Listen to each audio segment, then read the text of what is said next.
Okay, hello everybody. Welcome to Korean Atlanta Mentorship here with another video of real talk given to you straight about how things work. You know what's funny? The things that I've kind of figured out in the past couple of years, I realized that the bank figured out like probably hundreds or thousands of years ago. And what is that? Is that most people don't actually try to pay you, right? So if you kind of think about how much infrastructure you would need to create like credit reports, databases, all of these lenders trying to report whether you paid or not, and then them having to pay the credit bureau whether you paid or not. It's kind of a massive operation, right? It's not like something simple. And it kind of made me think like, man, that's a huge effort to pretty much track every single person in the population just to determine whether they pay their bills or not. And then I realized the reason why they have to do this is because 90% of people are not worthy of credit. Okay. If you really think about what credit is, you get the goods and services before you pay. And a lot of people in the population want to get goods and services and then just not pay. And because many institutions in the past realized that this is how the vast majority of people work, that's why the credit bureaus were essentially constructed. Because if you're going to get goods and services before you pay, you eventually do need to pay, and the banks or the lender needs to make money off of you, right? But a lot of people, because and I've said this is why like why most of the population cannot get credit, are incredibly selfish. Incredibly selfish.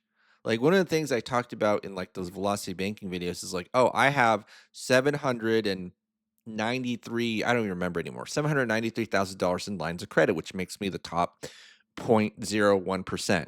Okay. How did I do that? Oh, I went to a bank when I did not need money.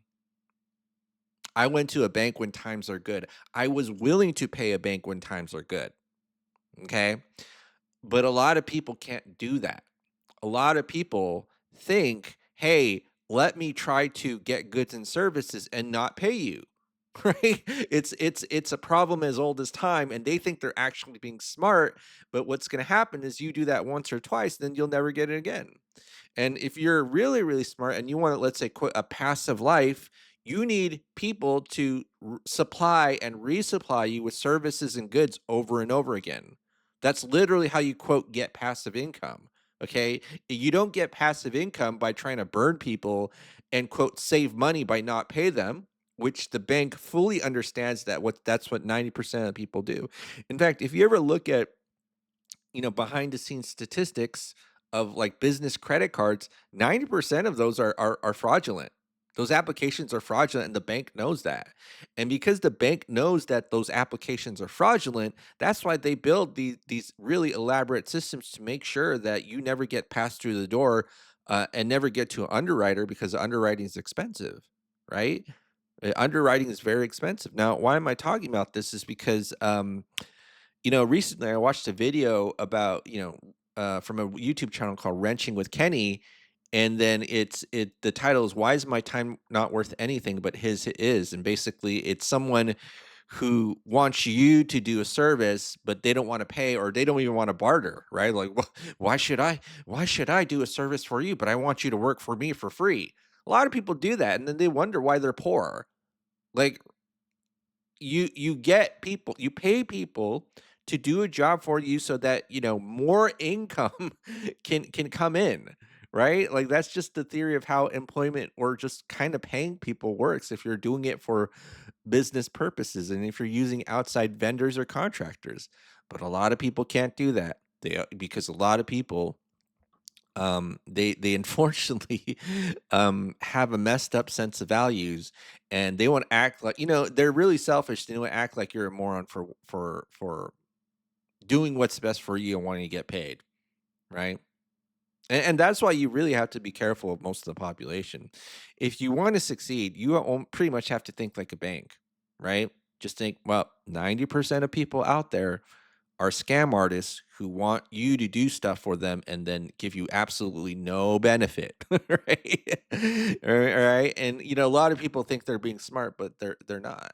But the bank realizes that most of the population, what I don't know if this is the most politically correct way to say this is pretty much garbage, which is why they don't lend to 90% of the population, right? This is why they don't deal with it, because they're gonna borrow money and not pay them back. Okay, but that's how a lot of people treat outside help too. It's like, why don't you do work for me, and then I don't pay you?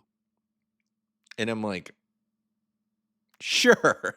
And this is why I do everything here online, so I can get rid of you if you have that attitude, right? I there's a reason why I make it kind of really like bizarrely difficult to not really talk to me, because I don't want to deal with people like that. And I say this as a person who paid off a mortgage in 2 years and 9 months. And I don't know if you just heard that financial flex, but I don't need your money. Neither does the bank. Neither do I need the banks. And that's why the bank lends me their money, because I don't need it. Okay.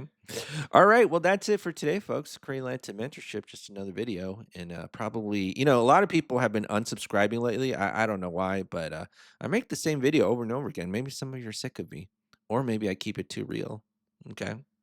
But sometimes, actually, in this society, if we keep it too real, people don't like you.